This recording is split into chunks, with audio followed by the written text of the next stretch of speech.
we are back. We are back. And this time we have a little Hong Kong Phooey action for your ass. Damn, racist. Maybe culturalist?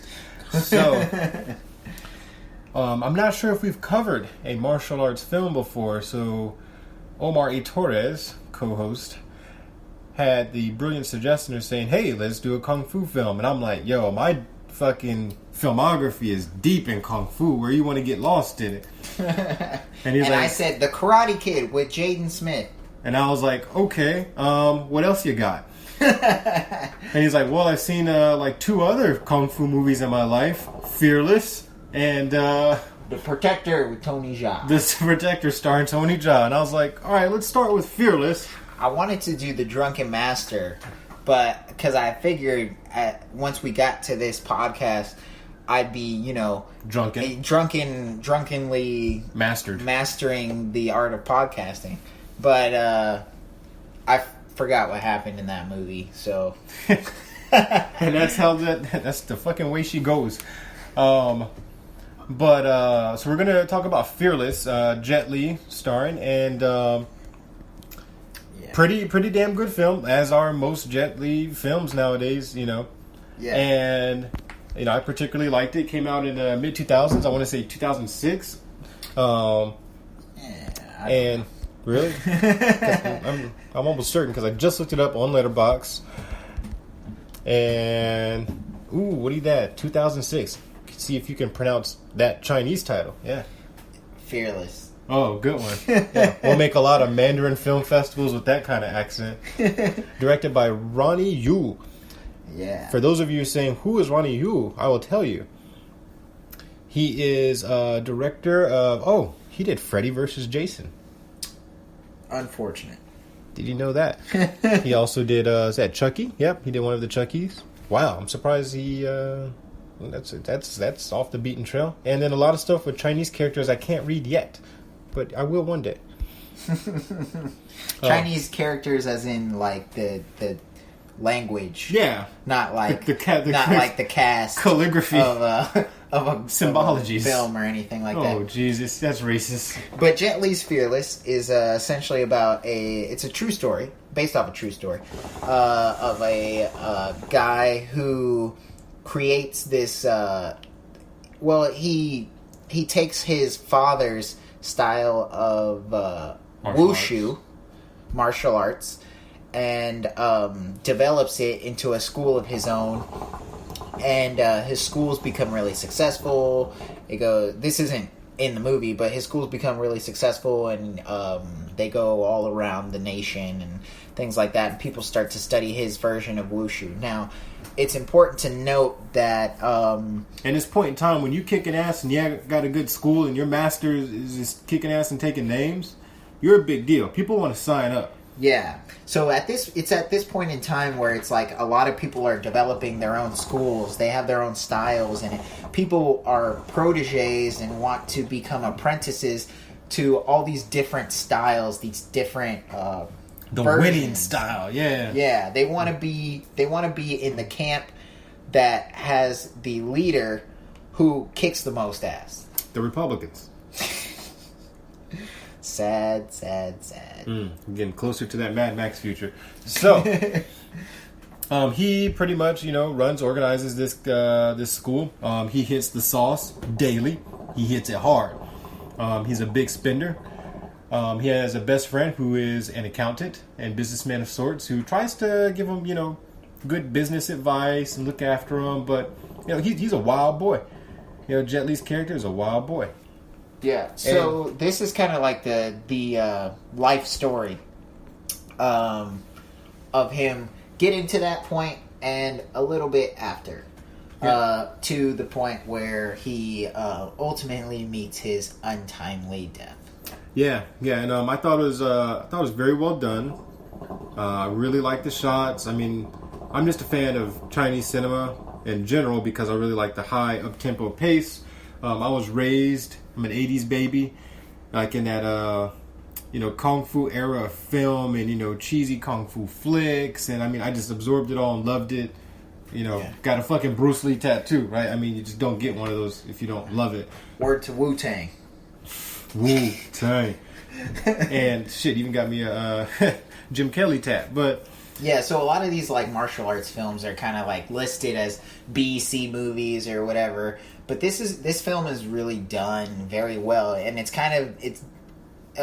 one of those films that are like a what's biopic? Well, it's like a precursor to the current age of martial arts cinema, which is this more high budget action film type of thing, and it's done really well where it doesn't look so campy like it had in a lot of other Americanized martial arts films, which I would say this is an Americanized martial arts film. But onto the reality portion of it.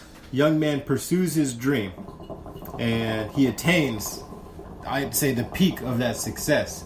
He is signing death certificates and warrants left and right. Anybody that want to step up to the plate, right? Like you sign your name in blood, you come get your ass toe up, and you go run off and, you know, go deal with it. And he just has nothing to lose. I mean, everything, like the world is just his. And then he gets into some shit because one of his students starts talking back to a master, gets his ass whooped, and he said, she said, and now he has to defend his honor because at this time you don't really fight with sticks and stones. Well, you do, but I mean, it's not bullets and guns. Basically, you know, you're using your hands, your style, and your form, and that's how you win the battle. And he just challenged the other master straight up in the middle of this bar. They go at it, they destroy half the fucking restaurant, and he kills him with this fatal punch that like knocks his goddamn chest cavity through his back and dislocates his shoulder. And that master's son seeks retaliation, which is kind of typical in reality. You know, you kill somebody, right? Yeah. There tends to be retaliation. Yeah. And I mean, I'm sure you'd feel the same way if somebody, even in a fair fight, right? Somebody kills your dad.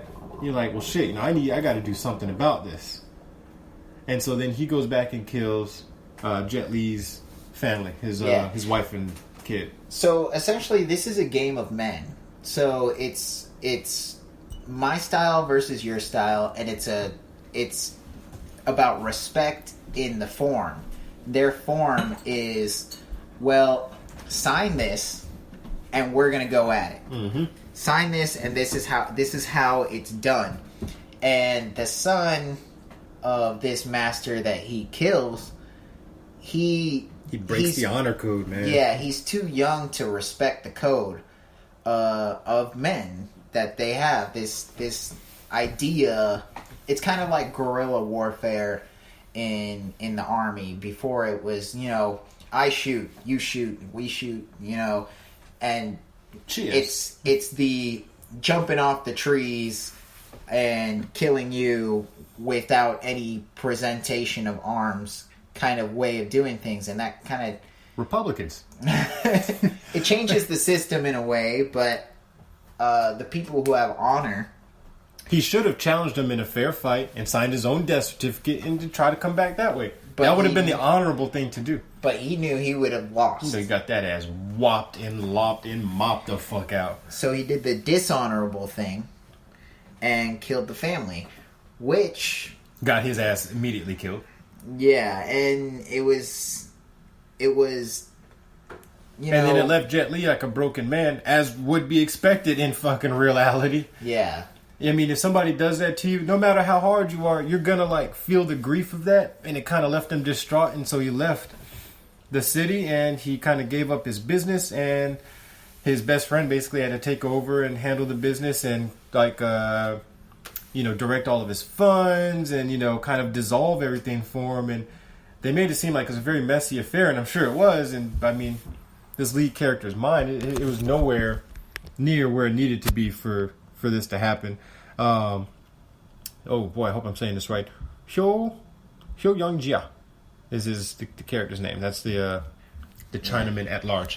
And yeah, so it's really interesting to see this kind of. It's very different from Americanized West, like this culture that we live in today.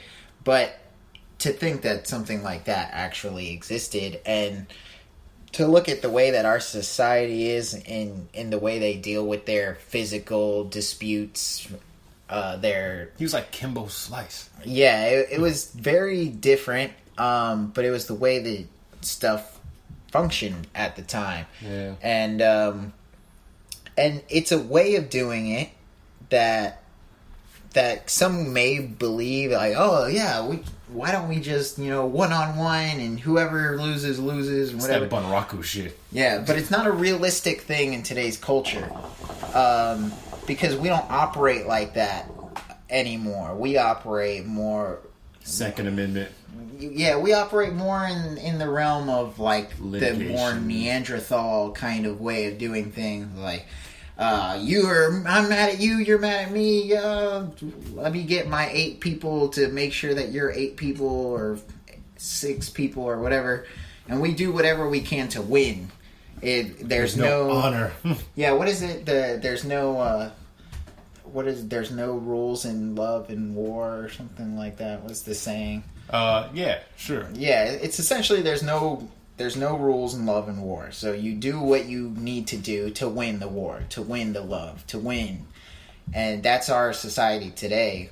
Whereas they had a little bit more respect for a culture of this greater, was it what's Wushu? honor, what's right, what's wrong. And Just the Wushu culture in general. It's just what it was, man. Yeah. It was a warrior culture, and it would be cool, if we brought that back. But I just think just too many sore losers that it just would not. Yeah, it wouldn't work. It wouldn't work. Yeah. But, I mean, in thinking about it, would we really want it to work? Like... I mean, the most able-bodied citizens would be the ones running the world. Yeah. Oh, that means we would not have that one president in office. So, I mean, shit, I'd be down for it, but that's because I'm able-bodied. But, and then we'd also have to say, okay, you have to stick to your weight classes, right? So, yeah, you got to make it kind of even. There's a certain air of respect for the people who have gone through the ranks too. Yeah. And once they get to a certain age, it's kind of like, well, we have this amount of respect for you, and you've done your duty, and this is where you're at. This is where you've ended in life, and that's it's very telling. It's just so different. It's so different. Yeah, but I mean, it's a parallel reality. I mean, you can find this in pockets of society where fight culture respectfully exists. So, like, you go to a boxing gym. This is how it is. You fight for your spot. Mm-hmm. You go to, like, almost any locker room in any sport, except maybe chess club. You fight for your spot. And you're constantly competing and sharpening your skills against others. Yeah. And I mean, you see the Olympics, a lot of the combative arts, they're still like this. Wrestling, judo, fencing. Yeah. I mean, that hand-to-hand combat still exists, but it's just kind of been put on the back burner and glamorized on the big screen. But it just doesn't quite exist in our day-to-day lives like it used to. This just ain't... Kung Fu Hustle and Shaolin Soccer. We just don't live in that age, as awesome as it would fucking be. If I'm missing something and there's like some epic ass island where people just live like this, let us know. Yeah. When he comes back, so we see the full character come, full circle. When he loses everything, then he's found by a kind woman who happens to be blind, and he kind of lives on a farm for a bit, regains his state of mind and learns peace. And kind of comes back to Wushu from a peaceful state, not a drunken, hammered,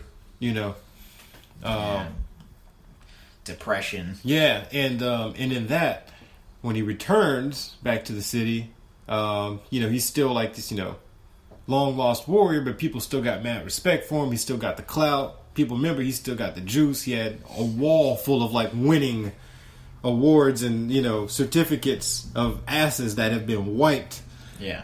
And he gains a lot more people who want to follow in his footsteps and understand his version of Wushu, his style, and he's able to teach freely.